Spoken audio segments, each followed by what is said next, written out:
स्वामी जी, इधर आओ बेटा, आपके इधर साथ आना। चलो योग बैठ जाओ, करते बैठ हुए करके बटरफ्लाई कर लो। हमें अब 17 महीने से ज्यादा का वक्त गुजर ये- चुका है। ये स्किन के ऊपर ऐसे असर आ जाता है, देखो जी जी जी। बस ये ऐसे इसका असर आ जाता है ये चमड़ी के ऊपर। अब ये है ऑटोमेन डिजीज का दुष्प्रभाव। अब प्राणायाम बिल्कुल। करना बेटा, और यज्ञ का धूम्र ले स्वामी जी, मैं ये कह रहा हूँ, रोज ले लिया। अब कितना फायदा है? अभी बहुत काफी कम हो गया है। काफी कम हो गया। और चल इसमें जी स्वामी जी 17 महीने से ज्यादा वक्त हो गया हमें आपसे जी, योग हुसैन भाई। सीखते हुए, और इस दौरान आपने बहुत सारी बीमारियों के यौगिक समाधान बताए हैं, लेकिन जो ऑटो इम्यून डिजीज है ये वाकई बहुत परेशान करने वाली बीमारी है, और इम्यून सिस्टम में कोई खराबी ना आए, सेंसर हमारा हमेशा स्ट्रांग बना रहे, इसमें योग कैसे मदद करेगा? क्योंकि ये बीमारी तो एक तरह की चैलेंज है मेडिकल साइंस के लिए भी। तो जरा ये भी समझाइए, योग के पैकेज की तो शुरुआत आपने कर ही दी है, और इसकी शुरुआत कैसे होती है, और शुरुआत में इसको कैसे हम रीड करके डिटेक्ट कर सकते हैं, पकड़ सकते हैं इसको?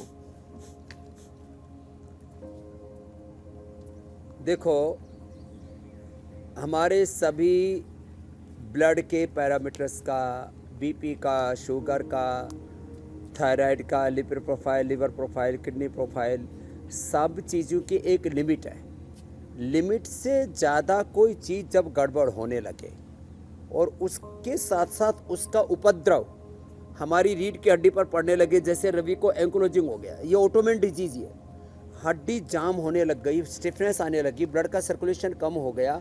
अब इसको हम ठीक कर देंगे, 2 से 3 महीने में ये रवि ठीक हो जाएगा। हड्डी पर असर आ गया। इन बच्चों को जो अभी मैंने बताया था, सुरमई राजू को स्किन के ऊपर असर आ गया, इनके तो किडनी के ऊपर, फिर लीवर पर, फिर पेनक्रियाज का, फिर हार्ट के ऊपर, किसी की आंखों पर, किसी के कान पर इसका असर आता है। तो हम एक एक करके अब बताते हैं। किसी के अब जैसे 5 से 7 प्राणायाम तो करना ही है। भस्त्रिका से पूरा रेस्पिरेटरी सिस्टम, कपालभाति से पूरा हमारा digestive system, reproductive excretory system, माने मूल रूप से कुछ प्रधानता से बातें करें, प्रधानता से भस्त्रिका का हमारे श्वसन तंत्र पर, कपालभाति का पाचन तंत्र से लेकर के reproductive excretory, digestive, skeleton, circulatory, respiratory system, इसका तो सिंपैथेटिक, पैरासिम्पैथेटिक, हाइपोथैलेमस सिस्टम से लेकर के ऑटोनोमिक वॉलंटरी सिस्टम तक असर होता है। पूरे सिस्टम में गड़बड़ा, जैसे शरीर को चलना चाहिए था वो शरीर चक्र, वो सृष्टि चक्र, वो गड़बड़ हो गया। जैसा स्वाभाविक रूप से उसको काम करना चाहिए था, लीवर को, स्प्लीन को, किडनी को, आंतों को, ब्रेन को, नर्वस सिस्टम को, हड्डियों को, चमड़ी को, वो उसका साइकिल गड़बड़ हो गया। एक साइकिल है, उस साइकिल को ठीक करने के लिए भस्त्रिका, कपालभाति, बाह्य प्राणायाम 3 बंद के साथ,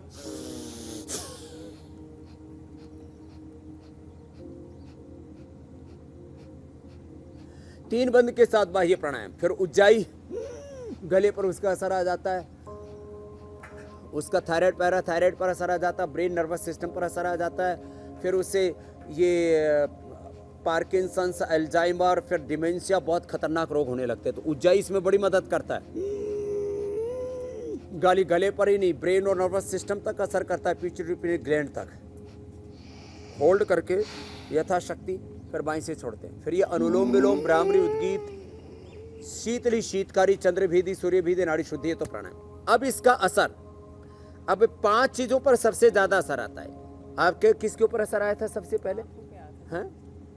मेरी सबसे पहले आँख पे। कहाँ? ठीक है, चालू है।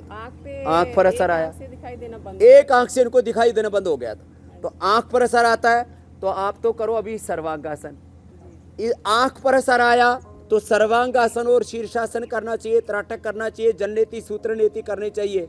आंख पर असर आया तो आई ग्रिट लेनी चाहिए, आंवले का प्रयोग करना चाहिए, आंवले को ऊपर से भी पिए, आंवले की बस्ती भी ले। आंख पर असर आया तो ये करें।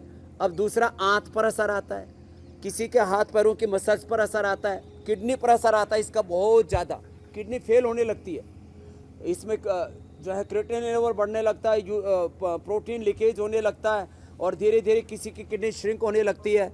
तो इसमें फिर किडनी पर असर आने लगे, आंतों पर असर आने लगे, और पेनक्रियाज पर असर आ जाता है। तो डायबिटीज़ इतनी अनकंट्रोल्ड हो जाती है कि जो है HbA1c जो वो 14 तक पहुंच जाता है।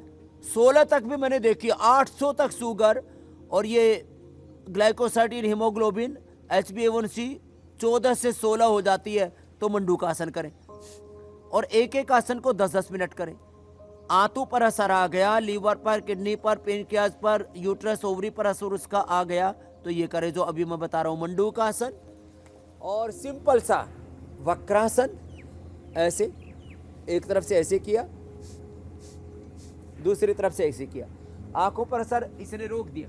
अब जो शीर्षासन सर्वांगासन न कर सके तो अनुलोम विलोम कर लो आप बैठ करके।